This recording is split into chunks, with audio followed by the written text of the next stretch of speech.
ನಮಸ್ತೆ my dear friends, welcome back to our channel. ಇವತ್ತಿನ ಈ ವಿಡಿಯೋ ಖಂಡಿತವಾಗ್ಲೂ ನಿಮಗೆ ವಸತಿ ಶಾಲೆಗಳ ಎಕ್ಸಾಮಿಗೆ ತುಂಬ ಯೂಸ್ ಆಗುತ್ತೆ. ಹಾಗೆ ಟಿ ಇ ಟಿ ಇರ್ಬೋದು, ಆಮೇಲೆ 1 to 5th ವರೆಗಿನ ಟೀಚರ್ಸ್ ರಿಕ್ರೂಟ್ಮೆಂಟ್ಗೆ ಇರ್ಬೋದು, ಬಹಳ ಹೆಲ್ಪ್ ಆಗುತ್ತೆ ನಿಮಗೆ ಖಂಡಿತವಾಗ್ಲೂ ಡೆಫಿನೆಟ್ಲಿ.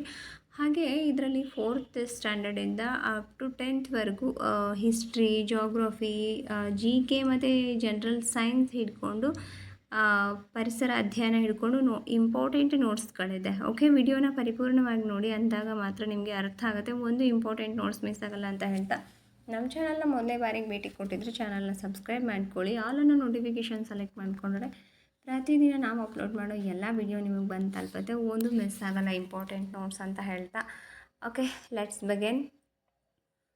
ವಸತಿ ವೈವಿಧ್ಯತೆ ಅನ್ನುವಂಥದ್ದು ಇದು 4th ಮತ್ತು 5th ಸ್ಟ್ಯಾಂಡರ್ಡಲ್ಲಿ ಬರ್ತಕ್ಕಂತಹ ಇಂಪಾರ್ಟೆಂಟ್ ನೋಟ್ಸು ಇದೆ. ಇದು ಟಿ ಇ ಟಿಗೆ ಬಹಳ ಹೆಲ್ಪ್ ಆಗುತ್ತೆ ನಿಮಗೆ ಡೆಫಿನೆಟ್ಲಿ. ಹಾಗೆ ಮೊರಾರ್ಜಿ ನವೋದಯ ಸೈನಿಕ ಶಾಲೆಗಳಿಗೂ ಹೆಲ್ಪ್ ಆಗುತ್ತೆ, ವಸತಿ ಶಾಲೆಗಳಿಗೆ. Okay let's begin. ಚಿಕ್ಕಮಗಳೂರಿನಂತಹ ಪ್ರದೇಶಗಳು ಮನೆಯ ಮಾಡನ್ನು, ಅಂದರೆ ದ್ಯಾಟ್ ಮೀನ್ಸ್ ಮೇಲ್ಛಾವಣಿ, ಓಕೆ, ಅದನ್ನು ಇಳಿಜಾರಾಗಿ ನಿರ್ಮಿಸೋದಕ್ಕೆ ಕಾರಣ ಏನಂದರೆ ಹೆಚ್ಚು ಮಳೆ ಬೀಳೋದ್ರಿಂದ. ಆ ಕಡೆ ಎಲ್ಲ ಹೆಚ್ಚು ಮಳೆ ಬೀಳುತ್ತೆ ಮಲೆನಾಡಾಗಿರೋದ್ರಿಂದ, ಸೊ ದ್ಯಾಟ್ ಪರ್ಪಸ್. ಓಕೆ, ಇನ್ನು ಕಲಬುರಗಿಯಂತಹ ಪ್ರದೇಶಗಳಲ್ಲಿ ಮನೆಗಳನ್ನು ನಿರ್ಮಿಸೋದು ಶಹವಾದ್ ಕಲ್ಲುಗಳು ಅಥವಾ ಚಪ್ಪಡಿ ಕಲ್ಲುಗಳಿಂದ. ಓಕೆ, ಮನೆಗಳ ಮೇಲೆ ಮನೆಗಳನ್ನು ಕಟ್ಟಿಸುವಂತಹ ಕಟ್ಟಡಗಳನ್ನ ಏನಂತಾರೆ ಅಂದರೆ ಬಹುಮಹಡಿ ಕಟ್ಟಡಗಳು ಅಂತ ಕರೀತಾರೆ. ಬಹುಮಹಡಿ ಕಟ್ಟಡಗಳ ನಿರ್ಮಾಣ ಸುಟ್ಟ ಇಟ್ಟಿಗೆ ಅಥವಾ ಸಿಮೆಂಟ್ನಿಂದ ಮಾಡಿದಂತಹ ಇಟ್ಟಿಗೆಗಳು ಮತ್ತು ಉಕ್ಕಿನ ಕಂಬಿಗಳಿಂದ ಮಾಡಿರ್ತಾರೆ. ಓಕೆ, ನಿಮಗೆಲ್ಲ ಗೊತ್ತಿದೆ, ನೀವೆಲ್ಲ ನೋಡಿರ್ತಾರೆ. ಸಾಕಷ್ಟು ಆಫೀಸ್ಗಳಿರ್ಬೋದು, ಮನೆಗಳಿರ್ಬೋದು, RCC ಮನೆಗಳೆಲ್ಲ ಸಿಮೆಂಟು, ಇಟ್ಟಂಗಿ ಹಾಗೆ ಕಬ್ಬಿಣದಿಂದ ಮಾಡಿರ್ತಾರೆ. ಓಕೆ, ದುಬೈನಲ್ಲಿರುವ ಅತ್ಯಂತ ಎತ್ತರದ ಕಟ್ಟಡ ಅಂದರೆ ಅದು ಬುರ್ಜ್ ಖಲೀಫಾ ಅಂತ. ಓಕೆ, ಬುರ್ಜ್ ಖಲೀಫಾ ಅನ್ನುವಂಥದ್ದು ಬಹಳ ಎತ್ತರವಾದಂತಹ ಕಟ್ಟಡ. ಆ್ಯಂಡ್ ಇದು ಜಿಯೋಗ್ರಫಿ ರಿಲೇಟೆಡ್ ನೋಡಿ. And as well as general science also. Okay, Asia ಖಂಡದ ಅತಿ ದೊಡ್ಡ ಕೊಳಚೆ ಪ್ರದೇಶ ಭಾರತದ ಮುಂಬೈನ ಧಾರಾವಿ ಪ್ರದೇಶ. ಅಲ್ಲಿ ವಾಸಿಸ್ತಾ ಇರೋ ಜನಸಂಖ್ಯೆ ಅಂತಂದರೆ 10 ಲಕ್ಷಕ್ಕಿಂತ ಹೆಚ್ಚು. ಓಕೆ, ಇನ್ನು ನೋಡಿ, 650 ಎಕರೆಗಿಂತ ಹೆಚ್ಚು ಪ್ರದೇಶದಲ್ಲಿ ಹರಡಿರುವ ಇರುವೆಗಳ ಗೂಡನ್ನು ಮಹಾಗೂಡು ಅಂತ ಕರೀತಾರೆ. ಓಕೆ, ಇನ್ನು ನಕ್ಷೆ ಕಲಿ ದಾರಿ ತಿಳಿ ಅನ್ನುವಂತಹ ಪಾಠದಲ್ಲಿ ಇಂಪಾರ್ಟೆಂಟ್ ನೋಟ್ಸ್ ಯಾವ್ದು ಬರ್ತದೆ ನೋಡಿ. ಪ್ರಶ್ನೆಗಳು ಇಂಪಾರ್ಟೆಂಟ್ ಖಂಡಿತ. ಇದು ನಿಮಗೆ 1 to 5th ಎಕ್ಸಾಮದ ಟಿ ಇ ಟಿಗೆ ಖಂಡಿತ ಯೂಸ್ ಆಗುತ್ತೆ, ಗೊತ್ತಿರಲಿ. PSTRಗೂ ಯೂಸ್ ಆಗುತ್ತೆ. ಓಕೆ, ಹಾಗೆ ವಸತಿ ಶಾಲೆಗಳಿಗೂ ಬಹಳ ಉಪಯುಕ್ತ ಈ ನೋಟ್ಸ್. ಓಕೆ, ಭೂಮಿಯ ನಕ್ಷೆ ವಿಶ್ವ ಭೂಪಟ. ಭೂಮಿಯ ನಕ್ಷೆಯನ್ನು ವಿಶ್ವ ಭೂಪಟ ಅಂತಲೂ ಕರೀತಾರೆ, ಗೊತ್ತಿರಲಿ. ಭೂಪಟದ ಉಪಯೋಗ ಏನಕ್ಕೆ ಅಂತಂದರೆ ನೋಡಿ, ಭೂಪಟ ಎದಕ್ಕೆ ಉಪಯೋಗ ಆಗ್ತದೆ ಅಂದರೆ ಭೂಮಿಯ ಲಕ್ಷಣಗಳು, ಭೂಮಾರ್ಗಗಳು ಮತ್ತು ಜನಭರಿತ ಪ್ರದೇಶಗಳನ್ನು ತಿಳಿಸೋದಕ್ಕೋಸ್ಕರ ನಮಗೆ ಭೂಪಟ ಉಪಯೋಗ ಆಗುತ್ತೆ. ಓಕೆ, ಆ್ಯಂಡ್ ಹಲವಾರು ವಿಧದ ನಕ್ಷೆಗಳು ಯಾವ್ಯಾವುದು ಅಂತಂದರೆ ಭೌಗೋಳಿಕ ನಕ್ಷೆ ಇದೆ, ಪ್ರಾಕೃತಿಕ ಮಣ್ಣಿನ ನಕ್ಷೆ ಇದೆ, ಹವಾಮಾನದ ನಕ್ಷೆ ಇದೆ, ರೈಲು ಮಾರ್ಗದ ನಕ್ಷೆ ಇದೆ. ಸೊ ಇದು ಈ ಥರದ ನಕ್ಷೆಗಳಿದೆ, ವಿವಿಧ ನಕ್ಷೆಗಳಿದು. ಓಕೆ, ಮೊಟ್ಟ ಮೊದಲ ಭೂಮಿಯ ನಕ್ಷೆಯನ್ನು ರಚಿಸಿದವರು ಗ್ರೀಕ್ ದೇಶದವರು ಕ್ರಿಸ್ತಪೂರ್ವ 540ರಲ್ಲಿ. ಓಕೆ, ಭೂಮಿಯ ನಕ್ಷೆಯಲ್ಲಿ ಚೌಕಟ್ಟುಗಳನ್ನು ಮೂಡಿಸಲು ಸಹಾಯಕವಾಗಿರುವಂತಹ ಅಕ್ಷಾಂಶ ಮತ್ತು ರೇಖಾಂಶಗಳು. ಭೂಮಿಯ ನಕ್ಷೆಯಲ್ಲಿ ಚೌಕಟ್ಟುಗಳನ್ನ ಮೂಡಿಸಲಿಕ್ಕೆ ನಮಗೆ ಸಹಾಯ ಆಗೋದು ಅಕ್ಷಾಂಶ ಮತ್ತು ರೇಖಾಂಶಗಳು. ಓಕೆ, ನಕ್ಷೆಯ 3 ಅಂಶಗಳು ಅಂತಂದರೆ ದಾರಿ, ದಿಕ್ಕು, ಚಿಹ್ನೆ. Very important. ಓಕೆ, ನಕ್ಷೆಯ 3 ಅಂಶಗಳು ಇಂಪಾರ್ಟೆಂಟ್. 3 ಪಾಯಿಂಟ್ಸ್ ಯಾವುದು ನಕ್ಷೆದಂತಂದರೆ ದೂರ, ದಿಕ್ಕು, ಚಿಹ್ನೆ. ಅಂದರೆ ಚಿಹ್ನೆಗಳನ್ನ ತೋರಿಸುತ್ತೆ, ದಿಕ್ಕನ್ನು ಸೂಚಿಸುತ್ತೆ ನಕ್ಷೆಗಳು, ಅದರ ಜೊತೆಗೆ ದೂರ, ಎಲ್ಲಿಂದ ಎಲ್ಲಿವರೆಗೂ ಎಷ್ಟು ದೂರ ಇದೆ ಅನ್ನೋದನ್ನು ನಮಗೆ ತೋರಿಸುತ್ತೆ ನಕ್ಷೆಗಳು. ಇನ್ನು ದಿಕ್ಸೂಚಿಯ ಮುಖ್ಯ ಉಪಯೋಗ ದಿಕ್ಕನ್ನು ಕಂಡುಹಿಡಿಯೋದು. ಓಕೆ, ಇದು ವೆರಿ ಇಂಪಾರ್ಟೆಂಟ್ ನಕ್ಷೆ ಕಲಿ ದಾರಿ ತಿಳಿ ಅನ್ನುವಂತಹ ಪಾಠದಲ್ಲಿ. ಇನ್ನು ಸಂಚಾರಿ ನಿಯಮಗಳು ಪಾಠದಲ್ಲಿ ಇಂಪಾರ್ಟೆಂಟ್ ನೋಟ್ಸ್ ನೋಡಿ ಏನು ಬರುತ್ತೆ ಅಂದರೆ ನಗರಗಳ ರಸ್ತೆಯಲ್ಲಿ ಜನರು ಮತ್ತು ಹವಾಮಾನಗಳ ಸಂಚಾರವನ್ನು ನಿಯಂತ್ರಿಸುವ ಕೆಲಸ ಮಾಡುವರು, ಅವರನ್ನು ಸಂಚಾರಿ ಪೊಲೀಸರು ಅಂತ ಕರೀತಾರೆ. ಇನ್ನು ಪಾದಚಾರಿಗಳು ರಸ್ತೆಯನ್ನು ದಾಟುವಾಗ ಯಾವ ಪಟ್ಟಿನಲ್ಲಿ ದಾಟ್ತಾರೆ ಅಂದರೆ ಅದು ಜೀಬ್ರಾ ಪಟ್ಟಿನಲ್ಲಿ. ಓಕೆ, ರಸ್ತೆಯ ಮಧ್ಯ ಬಿಳಿ ಪಟ್ಟಿಗಳಿದ್ದು ಅವುಗಳು ಜೀಬ್ರಾ ಪ್ರಾಣಿಯ ಮೇಲಿನ ಪಟ್ಟಿಯನ್ನು ಹೋಲೋದ್ರಿಂದ ಅದನ್ನು ಜೀಬ್ರಾ ಪಟ್ಟಿ ಅಂತ ಕರೀತಾರೆ. ಹಂಗೆ ನೋಡ್ರಿ, ಸಂಕೇತ ದೀಪದಲ್ಲಿ ಇರುವ ದೀಪಗಳು ಕೆಂಪು, ಹಸಿರು ಮತ್ತು ಹಳದಿ ದೀಪಗಳು. ಓಕೆ, ಕೆಂಪು, ಹಸಿರು ಮತ್ತು ಹಳದಿ ದೀಪಗಳು. ಸಂಕೇತದ ದೀಪದಲ್ಲಿ ಇರುವ ದೀಪಗಳ ಕೆಲಸ ಕೆಂಪು ದೀಪ ನಿಲ್ಲೋದನ್ನು ಹೇಳುತ್ತೆ, ಹಳದಿ ದೀಪ ಸಿದ್ಧರಾಗೋದನ್ನು ಹೇಳಿದ್ರೆ, ಹಸಿರು ದೀಪ ಹೋಗೋದನ್ನು ಹೇಳುತ್ತೆ. ಓಕೆ, ಅಂದರೆ ಟ್ರಾಫಿಕ್ ಸಿಗ್ನಲ್ಸರು ಇರ್ತದಲ್ವ, light, traffic signal light. So ಅದು ಯಾವ್ಯಾವ ಕಲರ್ ಏನೇನು ಹೇಳ್ತದೆ ಅಂತ ಇದು ಪಾಯಿಂಟು. ಓಕೆನಾ, ವೆರಿ ಇಂಪಾರ್ಟೆಂಟು. ಓಕೆ, ನೆಕ್ಸ್ಟ್ ನೋಡಿ, ವೃತ್ತ ಅಥವಾ ಚೌಕಗಳ ಬಳಿ ಸುಗಮ ಸಂಚಾರ ಅಪಘಾತಗಳನ್ನು ತಡೆಗಟ್ಟಲು ಬಳಸುವ ದೀಪವನ್ನು ಸಂಕೇತ ದೀಪ ಅಂತ ಕರೀತಾರೆ. ವೃತ್ತ ಅಥವಾ ಚೌಕಗಳ ಬಳಿ ಸುಗಮ ಸಂಚಾರ ಅಪಘಾತಗಳನ್ನು ತಡೆಗಟ್ಟಲು ಬಳಸುವಂತಹ ದೀಪವನ್ನು ಸಂಕೇತ ದೀಪ ಅಂತ ಕರೀತಾರೆ, ಅಥವಾ ಅದು ಸಂಕೇತ ದೀಪವನ್ನು ಬಳಸ್ತಾರೆ. ಓಕೆ, ನಾವು ಸುರಕ್ಷಿತವಾಗಿ ರಸ್ತೆಯಲ್ಲಿ ಸಂಚರಿಸಲು ಇರುವ ನಿಯಮಗಳು ಸಂಚಾರಿ ನಿಯಮಗಳು. ನಾವು ರಸ್ತೆಯಲ್ಲಿ ಸುಗಮವಾಗಿ ಚಲಿಸೋದಕ್ಕೆ ಅಂತ ಮಾಡಿರ್ತಕ್ಕಂತಹ ನಿಯಮಗಳನ್ನ, ರೂಲ್ಸು ರೆಗ್ಯುಲೇಷನ್ಸ್ಗಳನ್ನ ಸಂಚಾರ ನಿಯಮಗಳು ಅಂತ ಕರೀತಾರೆ. ಪಾದಚಾರಿಗಳು ಯಾವ ಬದಿನಲ್ಲಿ ನಡಿಬೇಕು ಅಂತಂದರೆ ಎಡ ಬದಿನಲ್ಲಿ ನಡಿಬೇಕು, ಎಡಗಡೆ ಸೈಡ್ ಪಾದಚಾರಿಗಳು ನಡಿಬೇಕು. ಸಾರಿಗೆ ಸಂಸ್ಥೆಯವರು ಪ್ರತಿ ವರ್ಷ ಜನವರಿ ತಿಂಗಳಲ್ಲಿ ಒಂದು ವಾರ ಆಚರಿಸುವ ಸಪ್ತಾಹ ರಸ್ತೆ ಸುರಕ್ಷತಾ ಸಪ್ತಾಹ. ಗೊತ್ತಿರಲಿ, ರಸ್ತೆ ಸುರಕ್ಷತಾ ಸಪ್ತಾಹ ಯಾವುದಕ್ಕೆ ಸಂಬಂಧಪಟ್ಟಿದೆ ಅಂತ ಕೂಡ ಕೇಳ್ಬೋದು. ವಾಹನಗಳ ಸಂಚಾರ ದಟ್ಟಣೆ ಕಡಿಮೆ ಮಾಡಲು, ಇಂಧನ ಉಳಿಸಲು ಹಾಗೂ ಗಾಳಿ ಮಲಿನವಾಗುವುದನ್ನು ತಪ್ಪಿಸೋದಕ್ಕೋಸ್ಕರ ಬೆಂಗಳೂರಿನಲ್ಲಿ ಆಚರಿಸುವ ದಿನವನ್ನು ಬಸ್ ದಿನ ಅಂತ ಕರೀತಾರೆ. ಓಕೆ, ಅದು ರಸ್ತೆ ಸುರಕ್ಷತಾ ಸಪ್ತಾಹ. Okay, very important. ಬಸ್ ದಿನದ ಉದ್ದೇಶ ಏನು ಹೇಳ್ರಿ? ಬಸ್ ದಿನದ ಉದ್ದೇಶ ಸ್ವತಃ ವಾಹನ ಇರೋರು ಕೂಡ ಅನೇಕ ಜನರು ಬಸ್ನಲ್ಲಿಯೇ ಸಂಚಾರ ಮಾಡೋದು ವೆರಿ ಇಂಪಾರ್ಟೆಂಟ್ ಅದು. ಓಕೆನಾ, ಸರಿ. ನೆಕ್ಸ್ಟ್ ನೋಡಿ,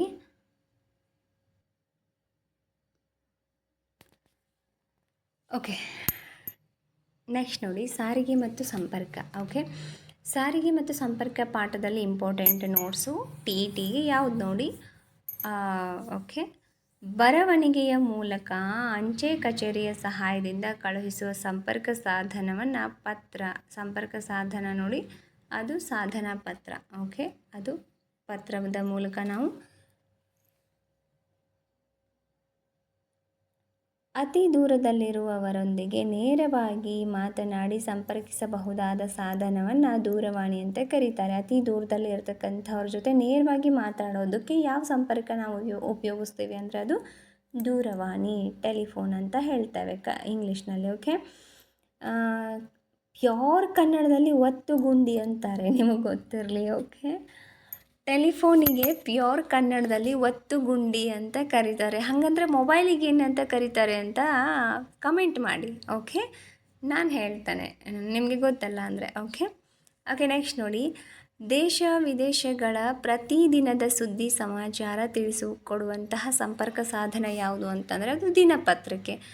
ಓಕೆ, ಡೈಲಿ ನ್ಯೂಸ್ ಪೇಪರ್ಗಳು ನಮಗೆ ದೇಶ ವಿದೇಶದಲ್ಲಿ ನಡೀತಕ್ಕಂತಹ ಪ್ರತಿಯೊಂದು ಸುದ್ದಿಯನ್ನು ನಮಗೆ ತಿಳಿಸ್ತದೆ. ಓಕೆ, ಸಾರಿ, ವಿಡಿಯೋ ಸ್ಪೀಡ್ ಅಂತ ಅನ್ಸಿದ್ರೆ ಪ್ಲೀಸ್ ಫಾರ್ಗಿವ್ ಮೀ. ಓಕೆ, ವಿಡಿಯೋನ ಪಾಸ್ ಮಾಡಿ ನೋಡಿ, ನೋಟ್ಸ್ ಮಾಡಿ ಇಟ್ಕೊಳ್ಳಿ, ಚೆನ್ನಾಗಿ ಓದಿ. ಓಕೆ, ಸೊ ನೆಕ್ಸ್ಟ್ ಪಾಯಿಂಟ್ ನೋಡಿ, ಪ್ರಪಂಚದ ಯಾವುದೇ ಮಾಹಿತಿಯನ್ನು ಅತಿ ವೇಗವಾಗಿ ಪಡೆಯಬಹುದಾದ ಅಥವಾ ಕಳುಹಿಸಬಹುದಾದ ಅತ್ಯದ್ಭುತ ಸಂಪರ್ಕ ಸಾಧನ ಯಾವುದು ಅಂದರೆ ಅದು ಕಂಪ್ಯೂಟರ್. ಓಕೆ, ಅದು ಕಂಪ್ಯೂಟರ್. ಇನ್ನು ವಿಜ್ಞಾನಿಗಳು ಮತ್ತು ಅನ್ವೇಷಣೆ ನೋಡಿ, ಇದು ಕೂಡ ವೆರಿ ಇಂಪಾರ್ಟೆಂಟ್. ಹೊಂದಿಸಿ ಬರೆಯಲ್ಲಿ ಕೇಳೋ ಚಾನ್ಸಸ್ ಇರುತ್ತೆ. ರೈಟ್ ಸಹೋದರರು ವಿಮಾನ, ಗ್ರಹಂ ಬೆಲ್ ದೂರವಾಣಿ, ಚಾರ್ಲ್ಸ್ ಬ್ಯಾಬೇಜ್ ದೂರದರ್ಶನ, ಮಾರ್ಕೋನಿ ರೇಡಿಯೋ ಕಂಡುಹಿಡಿದಿದ್ದು. ಓಕೆ, ಹಾಗೆ ಭಾರತದ ಪ್ರಧಾನ ಸಾರಿಗೆ ಸಾಧನ ಅದು ರೈಲು ಸಾರಿಗೆ. ಓಕೆ, ಇನ್ನು ಭಾರತದಲ್ಲಿ ಪ್ರಪ್ರಥಮ ಬಾರಿಗೆ ರೈಲು ಮುಂಬೈನಿಂದ ಥಾಣೆವರೆಗೆ 34 ಕಿಲೋಮೀಟರ್ ದೂರ ಚಲಿಸಿದ ವರ್ಷ. ಓಕೆ, ಅದು ಯಾವಾಗ ಅಂದರೆ 1853ರಲ್ಲಿ. 1853ರಲ್ಲಿ. ಇನ್ನು ಮರುಭೂಮಿಯ ಹಡಗು ಅಂತ ಒಂಟೆಗೆ ಕರೀತಾರೆ ಮರುಭೂಮಿಯ ಹಡಗು ಅಂತ.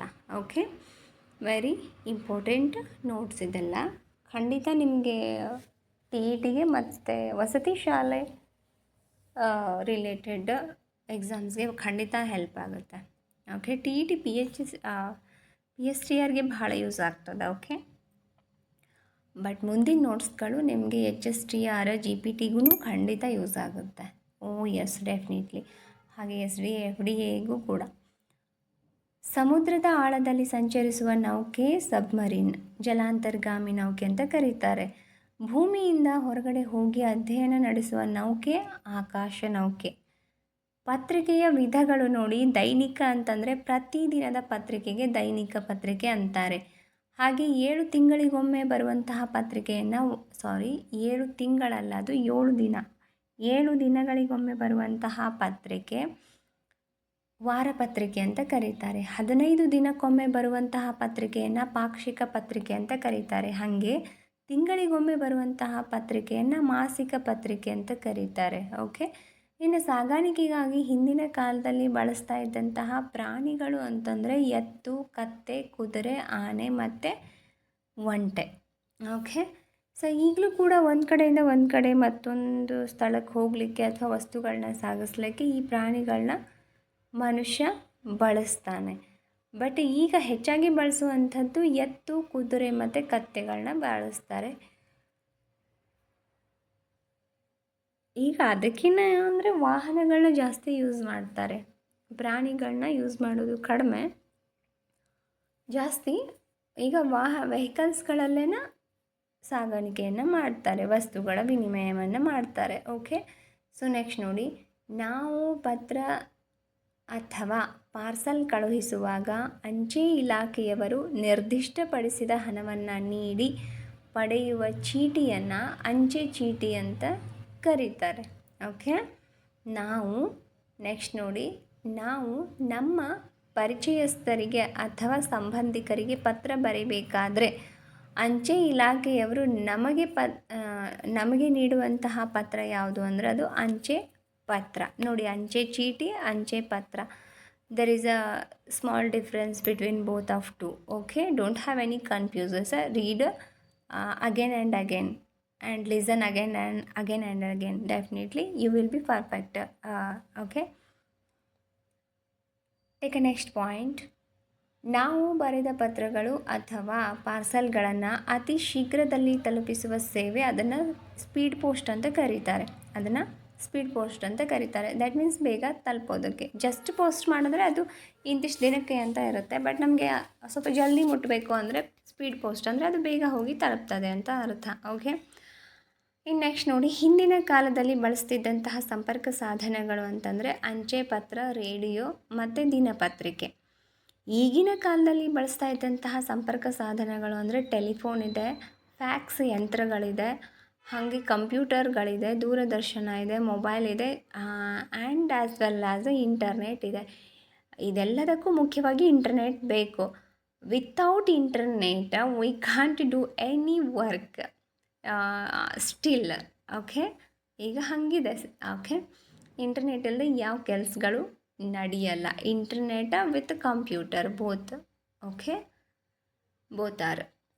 ಓಕೆ, ನೆಕ್ಸ್ಟ್ ನೋಡಿ, ದೊಡ್ಡ ಕುಟುಂಬಗಳು ಚಿಕ್ಕ ಕುಟುಂಬಗಳಾಗಿ ಬದಲಾಗಲು ಕಾರಣ ಪರಸ್ಪರ ಸಹಕಾರ, ಹೊಂದಾಣಿಕೆಯ ಕೊರತೆ, ಹಾಗೆ ಕೆಲಸದ ಹಂಚಿಕೆಯಲ್ಲಿ ಅಸಮಾನತೆ. ಓಕೆ, ಇನ್ನು ನೋಡಿ, 3 ತಲೆಮಾರಿನ ವಂಶವೃಕ್ಷದ ಉಪಯೋಗ, ಧಾರ್ಮಿಕ ವಿಧಿವಿಧಾನ ಮತ್ತು ವ್ಯವಹಾರ. ಓಕೆ, ಜೈನ ಮತದ ಬಹುಮುಖ್ಯ ತತ್ವ ಅಹಿಂಸೆ. ಹಾಗೆ ಸಸ್ಯ ವಿಜ್ಞಾನದ ವಿದ್ಯಾರ್ಥಿಗಳಿಗೆ ಉಪಯುಕ್ತವಾದ ಶ್ರೀ BGL ಸ್ವಾಮಿಯವರು ಬರೆದಂತಹ ಗ್ರಂಥ ಅಂತಂದರೆ ಅದು ಹಸಿರು ಹೊನ್ನು ಅನ್ನುವಂತಹದ್ದು ಬಹಳ ಇಂಪಾರ್ಟೆಂಟ್ ಆದಂತಹದ್ದಿದು. ಓಕೆ, ಇದರದ ಕರ್ತೃ ಯಾರು? ಈ ಗ್ರಂಥದ ಕರ್ತೃ BGL ಸ್ವಾಮಿಯವರು. ಇದು ಸಸ್ಯಕ್ಕೆ ಸಂಬಂಧಪಟ್ಟಿದ್ದು. ನೋಡಿ, ಸಸ್ಯ ವಿಜ್ಞಾನವನ್ನು ಇಂಗ್ಲೀಷ್ನಲ್ಲಿ ಬಾಟ್ನಿ ಅಂತ ಕರೀತಾರೆ. ಓಕೆ, ನೆಕ್ಸ್ಟ್ ನೋಡಿ, ಧರ್ಮ ಮೌಲ್ಯಗಳು ಸಾಂಸ್ಕೃತಿಕ ಆಚರಣೆಗಳಿಗಿಂತ ಕೂಡಿರುವ ಒಂದು ಸಣ್ಣ ಘಟಕ ಅದು ಕುಟುಂಬ. ದಾದಾ ಸಾಹೇಬ್ ಫಾಲ್ಕೆ ಪ್ರಶಸ್ತಿ ಪಡೆದ ಮೊದಲ ಕನ್ನಡಿಗರು ಅಂತಂದರೆ ಡಾಕ್ಟರ್ ರಾಜ್ಕುಮಾರ್ ಅವರು. ರಾಷ್ಟ್ರಕವಿ ಹಾಗೂ ನಾಡಗೀತೆಯಾದಂತಹ ಜೈ ಭಾರತ ಜನನಿಯ ತನುಜಾತೆಯನ್ನು ಬರೆದವರು ಕುವೆಂಪು ಅವರು. ಓಕೆ, ಜ್ಞಾನಪೀಠ ಪ್ರಶಸ್ತಿ ಪಡೆದ ಮೊದಲ ಕನ್ನಡ ಕವಿ ಅಂತಂದರೆ ಅದು ಕುವೆಂಪು ಅವರು. ಇನ್ನು ಕಿತ್ತೂರು ರಾಣಿ ಚೆನ್ನಮ್ಮ ಜನ್ಮಸ್ಥಳ ಬೆಳಗಾವಿಯ ಕಾಕತಿ. ಓಕೆ, ಹಾಗೆ ಪ್ರಖ್ಯಾತ ಹಿಂದೂಸ್ತಾನಿ ಗಾಯಕಿಯಾದಂತಹ ಗಂಗೂಬಾಯಿ ಹಾನಗಲ್ ಅವರ ಜನ್ಮಸ್ಥಳ ಅದು ಧಾರವಾಡ. ವಿದ್ಯುತ್ ಬಲ್ಬ್ ಕಂಡುಹಿಡಿದಂತಹ ವಿಜ್ಞಾನಿ ಥಾಮಸ್ ಅಲ್ವಾ ಎಡಿಸನ್ ಅವರು. ಓಕೆ, ಇನ್ನು ದೃಷ್ಟಿ ವಿಕಲಚೇತನರು ಬಳಸುವ ಲಿಪಿ ಅದು ಬ್ರೈಲ್ ಲಿಪಿ ಯಾರಿಗೆ ಸಂಬಂಧಪಟ್ಟಿದೆ ಅಂತ ಕೇಳ್ಬೋದು, ದೃಷ್ಟಿ ವಿಕಲಚೇತನರಿಗೆ. ಓಕೆ, ಇನ್ನು ನೋಡಿ ಇಲ್ಲಿ ಕುವೆಂಪು ಅವರಿಗೆ ಬಿರುದುಗಳಿದೆ. ಓಕೆ, ಅದು ಕೂಡ ನಿಮಗೆ ವೆರಿ ಇಂಪಾರ್ಟೆಂಟ್ ಆಗುತ್ತೆ. ಕುವೆಂಪು ಅವರ ಇಂಪಾರ್ಟೆಂಟ್ ಕೃತಿಗಳು ಯಾವುದು, ಯಾವ ಕೃತಿಗೆ ಯಾವ ಪ್ರಶಸ್ತಿ ಸಿಕ್ಕಿದೆ ಅಥವಾ ಯಾವ ಇಶ್ವಿನಲ್ಲಿ ಸಿಕ್ಕಿದೆ, ಅವರದ್ದು ಆತ್ಮಕಥೆ ಇರ್ಬೋದು ಅಥವಾ ಅವರಿಗೆ ಜ್ಞಾನಪೀಠ ಪ್ರಶಸ್ತಿ ತಂದುಕೊಟ್ಟಂತಹ ಕೃತಿ ಇರ್ಬೋದು. ಸೊ ಈ ಥರ ಎಲ್ಲ ಕೇಳ್ತಿರ್ತಾರೆ, ಬಹಳ ಮುಖ್ಯ. ಓಕೆನಾ, ಹಾಗಾಗಿ ದಯವಿಟ್ಟು ಸರಿಯಾಗಿ ನೋಟ್ಸ್ ಮಾಡಿಟ್ಕೊಂಡು ಓದ್ಕೊಳ್ಳಿ. ಓಕೆ, ಆ್ಯಂಡ್ ನೆಕ್ಸ್ಟ್ ನೋಡಿ, ವಾಕ್ ಮತ್ತು ಶ್ರವಣ ವಿಕಲಚೇತನರು ಬೇರೆಯವರೊಂದಿಗೆ ಸಂವಹನವನ್ನು ಈ ಮೂಲಕ ನಡೆಸುವರು, ಸಂಕೇತಾಕ್ಷರಗಳ ಮೂಲಕ ನಡೆಸ್ತಾರವರು. ಓಕೆ, ಇನ್ನು ನೋಡಿ, ನಮ್ಮ ಜೀವನ ಪೂರ್ತಿ ರೋಗಿಗಳಿಗೆ, ಕೈಲಾಗದವರಿಗೆ, ಅನಾಥರಿಗೆ ಸೇವೆ ಮಾಡಿದವರು ಅಂತಂದರೆ ಅಂದರೆ ತಮ್ಮ ಜೀವನ ಪೂರ್ತಿ. ಓಕೆ, ಸೊ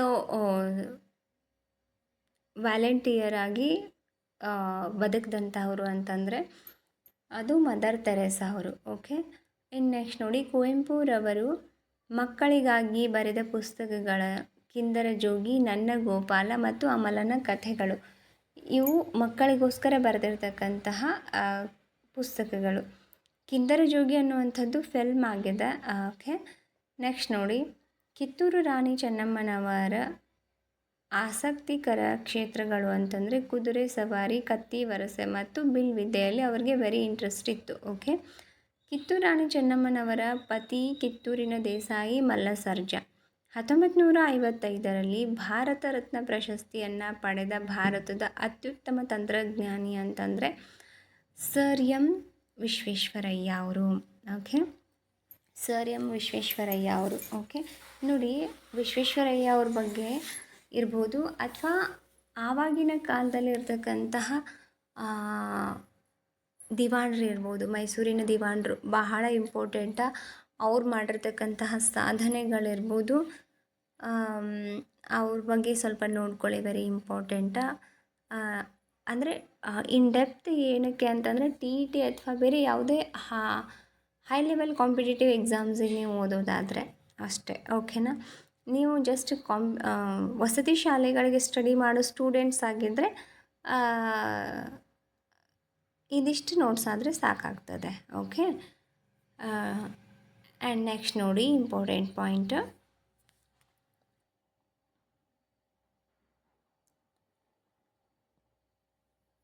ಈಗ ಈ ಮುಂದಿನ ನೋಟ್ಸ್ ಎಲ್ಲ GKಗೆ ಪಟ್ಟಿರುವಂಥದ್ದು. ಕೇಂದ್ರ ಮಂತ್ರಿಯಾದ ಭಾರತದ ಮೊದಲ ಮಹಿಳೆ ರಾಜ್ಕುಮಾರಿ ಅಮೃತ್ ಕೌರ್. ಒಲಿಂಪಿಕ್ ಕ್ರೀಡೆಯಲ್ಲಿ ಪದಕ ಪಡೆದ ಪ್ರಥಮ ಮಹಿಳೆ ಕರ್ನಂ ಮಲ್ಲೇಶ್ವರಿ. ಸ್ವತಂತ್ರ ಭಾರತದ ಪ್ರಥಮ ಗವರ್ನರ್ ಜನರಲ್ ಮೌಂಟ್ ಬ್ಯಾಟನ್ ಅವರು. ಭಾರತದ ಮೊದಲ ಮುಖ್ಯ ಚುನಾವಣಾ ಆಯುಕ್ತರು ಸುಕುಮಾರ್ ಸೇನ್ ಅವರು. ಈಗ ಯಾರಿದ್ದಾರೆ ಚುನಾವಣಾ ಆಯುಕ್ತರು, ಬಹಳ ಇಂಪಾರ್ಟೆಂಟ್. ಓಕೆ, ಭಾರತದ ಮೊದಲ ಗೃಹ ಮಂತ್ರಿ ಸರ್ದಾರ್ ವಲ್ಲಭಭಾಯಿ ಪಟೇಲ್ ಅವರು. IPS ಅಧಿಕಾರಿಯಾದ ಪ್ರಥಮ ಮಹಿಳೆ ಕಿರಣ್ ಬೇಡಿ. ಅತ್ಯಂತ ವಿಶಾಲ ಮತ್ತು ಆಳವಾದ ಸಾಗರ ಪೆಸಿಫಿಕ್ ಸಾಗರ. ಹಾಗೆ ಗೋಬರ್ ಗ್ಯಾಸ್ನಲ್ಲಿ ಇರುವಂತಹ ಪ್ರಮುಖ ಅನಿಲ ಅದು ಮೀಥೇನ್. ಓಕೆ, ಸೊ ನೋಡಿ, ಇವಾಗ ನೀವು ವೆರಿ ಇಂಪಾರ್ಟೆಂಟ್ ಏನು ಗೊತ್ತಾ, ನೀವು ವಸತಿ ಶಾಲೆ ಎಕ್ಸಾಮ್ಸ್ಗೆ ನೋಟ್ಸ್ ಪ್ರಿಪೇರ್ ಮಾಡೋರಾಗಿದ್ದರೆ, ಸ್ಟೂಡೆಂಟ್ಸ್ ಆಗಿದ್ದರೆ, ಈಗ ಇರ್ತಕ್ಕಂತಹ ಮುಖ್ಯ ಚುನಾವಣಾ ಆಯುಕ್ತರಿರ್ಬೋದು, ಹಾಗೆ ಗೃಹ ಮಂತ್ರಿಗಳಿರ್ಬೋದು, ರಾಜ್ಯಪಾಲರಿರ್ಬೋದು, ಮುಖ್ಯಮಂತ್ರಿಗಳಿರ್ಬೋದು, ಪ್ರಧಾನಮಂತ್ರಿಗಳಿರ್ಬೋದು, ರಾಷ್ಟ್ರಪತಿಗಳಿರ್ಬೋದು, ರಾಜ್ಯಸಭಾ ಅಧ್ಯಕ್ಷರಿರ್ಬೋದು, ಲೋಕಸಭೆ, ವಿಧಾನಸಭೆ, ವಿಧಾನ ಪರಿಷತ್ತು. ಸೊ ಯಾವ್ಯಾವ ಇಂಪಾರ್ಟೆಂಟ್ ಹುದ್ದೆಗಳು ಯಾವುದ್ಯಾವುದಿದೆ ಅದು ಕರ್ನಾಟಕದಿರ್ಬೋದು ಅಥವಾ ಭಾರತ ದೇಶದ್ದಿರ್ಬೋದು, ಮುಖ್ಯ ಹುದ್ದೆಗಳು ಯಾವುದಿದೆ, ಸೊ ಯಾವ ಹುದ್ದೆಯಲ್ಲಿ ಇವಾಗ ಯಾರಿದ್ದಾರೆ ಅದು, ಮತ್ತು ಅವರು ಎಲ್ಲಿಯವರೆಗೂ ಇರ್ತಾರೆ, ಅಧಿಕಾರ ಅವಧಿ ಅವ್ರದ್ದು, ಅರ್ಹತೆಗಳೇನು, ಅದೆಲ್ಲ ಕೂಡ ಇಂಪಾರ್ಟೆಂಟ್ ಆಗುತ್ತೆ. ಓಕೆ, ಸೊ ನೋಡಿ, ನೆಕ್ಸ್ಟು ಭಾರತ ರಾಜ್ಯವೊಂದರ ಮುಖ್ಯಮಂತ್ರಿಯಾದ ಮೊದಲ ಮಹಿಳೆ ಸುಚೇತಾ ಕೃಪಲಾನಿ ಅವರು ಉತ್ತರ ಪ್ರದೇಶದಿಂದ. ಓಕೆ, ಇನ್ನು ಸೇನಾಪಡೆಯ ಪ್ರಥಮ ಮಹಾದಂಡನಾಯಕರು ಜನರಲ್ KM ಕಾರ್ಯಪ್ಪ ಅವರು. ನೊಬೆಲ್ ಪ್ರಶಸ್ತಿ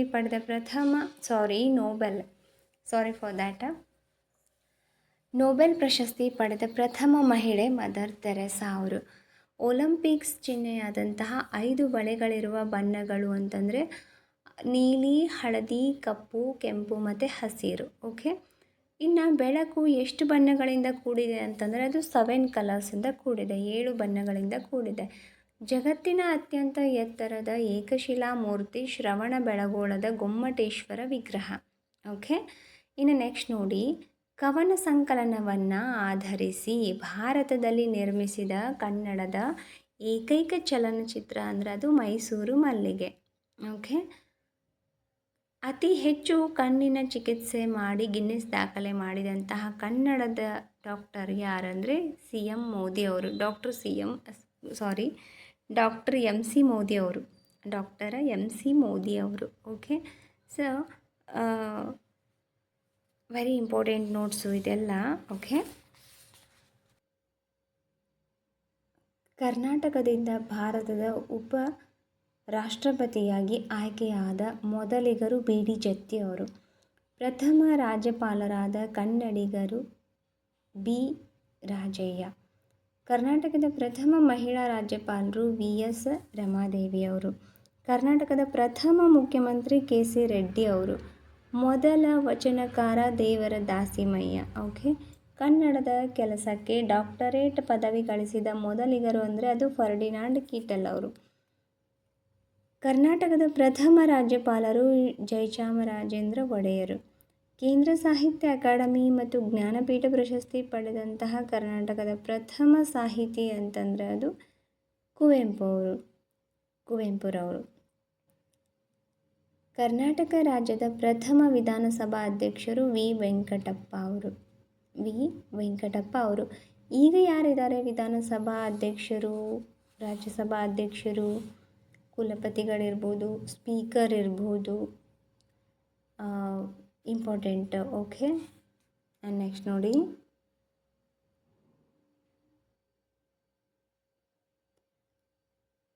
ಬಹಳ ಸುಂದರ ಮತ್ತು ಉಂಗುರಗಳಿರುವಂತಹ ಗ್ರಹ ಯಾವುದು ಅಂತಂದರೆ ಅದು ಶನಿ ಗ್ರಹ. ಶನಿ ಗ್ರಹಕ್ಕೆ ಉಂಗುರದ ವ್ಯವಸ್ಥೆ ಇದೆ. ಸೂರ್ಯನಿಂದ 7ನೇ ಸ್ಥಾನದಲ್ಲಿರುವ ಗ್ರಹ ಅದು ಯುರೇನಸ್. ನೀಲಿ ಮತ್ತು ಹಸಿರು ಬಣ್ಣದ ದಟ್ಟವಾದ ಮೋಡಗಳಿಂದ ಆವೃತವಾಗಿರುವಂತಹ ಗ್ರಹ ಅಂತಂದರೆ ಯುರೇನಸ್. ಈ ಪಾಯಿಂಟ್ಸ್ಗಳೆಲ್ಲ ಜನರಲ್ ಸೈನ್ಸಿಗೆ ಸಂಬಂಧಪಟ್ಟಂಥದ್ದು, ಬಹಳ important. Don't forget and don't lose that. Okay, ನೀಲಿ ಮತ್ತು ಹಸಿರು ಬಣ್ಣದ ದಟ್ಟವಾದ ಮೋಡಗಳಿಂದ ಆವೃತವಾಗಿರುವ ಗ್ರಹ ಯುರೇನಸ್. ಸೂರ್ಯನಿಂದ 6ನೇ ಸ್ಥಾನದಲ್ಲಿರುವ ಗ್ರಹ ಶನಿ ಗ್ರಹ. ಸೂರ್ಯನಿಂದ 8ನೇ ಸ್ಥಾನದಲ್ಲಿರುವಂತಹ ಮತ್ತು ಅತಿ ದೂರದಲ್ಲಿರುವಂತಹ ಗ್ರಹ ಅಂತಂದರೆ ಅದು ನೆಪ್ಚೂನ್. ಆಕಾಶಕಾಯಗಳು ಸೂರ್ಯನ ಸುತ್ತುವ ನಿರ್ದಿಷ್ಟ ಪಥವನ್ನು ಕಕ್ಷೆ ಅಂತ ಕರೀತಾರೆ. ಭೂಮಿಯ ಏಕೈಕ ನೈಸರ್ಗಿಕ ಉಪಗ್ರಹ ಅಂದರೆ ಅದು ಚಂದ್ರ ಗ್ರಹ. ಇನ್ನು ಅನಿಲ ದೈತ್ಯ ಗ್ರಹಗಳು ಅಂತಂದರೆ ಗುರು ಮತ್ತು ಶನಿ ಮತ್ತು ಯುರೇನಸ್ ಮತ್ತು ನೆಪ್ಚೂನ್ ಗ್ರಹಗಳು. ಈ 4 ಗ್ರಹಗಳು ಅನಿಲ ದೈತ್ಯ ಗ್ರಹಗಳು ಅಂತ ಕರೀತಾರೆ. ಓಕೆ, ವೆರಿ ಇಂಪಾರ್ಟೆಂಟ ಇದೆಲ್ಲ ನಿಮಗೆ ಪ್ರೈಮರಿನಲ್ಲಿ ಇರ್ತಕ್ಕಂತಹ notes. Okay, very important. Okay, thank you so much for watching this video. ವಿಡಿಯೋನ ನೋಡಿದ್ದಕ್ಕೆ, ಚಾನಲ್ಗೆ ಭೇಟಿ ಕೊಟ್ಟಿದ್ದಕ್ಕೆ ಧನ್ಯವಾದಗಳು. ಈ ವಿಡಿಯೋ ನಿಮಗೆ ಇಷ್ಟ ಆಗಿದ್ದರೆ ವಿಡಿಯೋಗೊಂದು ಲೈಕ್ ಮಾಡಿ, ನಮ್ಮ ಚಾನಲ್ನ ಸಬ್ಸ್ಕ್ರೈಬ್ ಮಾಡ್ಕೊಳ್ಳಿ. ಪ್ರತಿದಿನ ಇಂತಹ ಮತ್ತಷ್ಟು ವಿಡಿಯೋಗಳು ನಿಮಗೆ ಬಂದು ತಲುಪುತ್ತೆ. ಆಲ್ ಅನ್ನೋ ನೋಟಿಫಿಕೇಷನ್ ಸೆಲೆಕ್ಟ್ ಮಾಡಿಕೊಂಡ್ರೆ ಒಂದು ನೋಟ್ಸು ಮಿಸ್ ಆಗಲ್ಲ ಅಂತ ಹೇಳ್ತಾ, ಈ ವಿಡಿಯೋ ನಿಮಗೆ ಇಷ್ಟ ಆಗಿದ್ದರೆ ನಿಮ್ಮ ಫ್ರೆಂಡ್ಸ್ಗೂ ಶೇರ್ ಮಾಡಿ. ಸಿಗೋಣ ಹೆಚ್ಚಿನ ಮಾಹಿತಿಯೊಂದಿಗೆ ಮುಂದಿನ ವಿಡಿಯೋದಲ್ಲಿ. Thank you so much for watching this video. Study regularly. Thank you once again.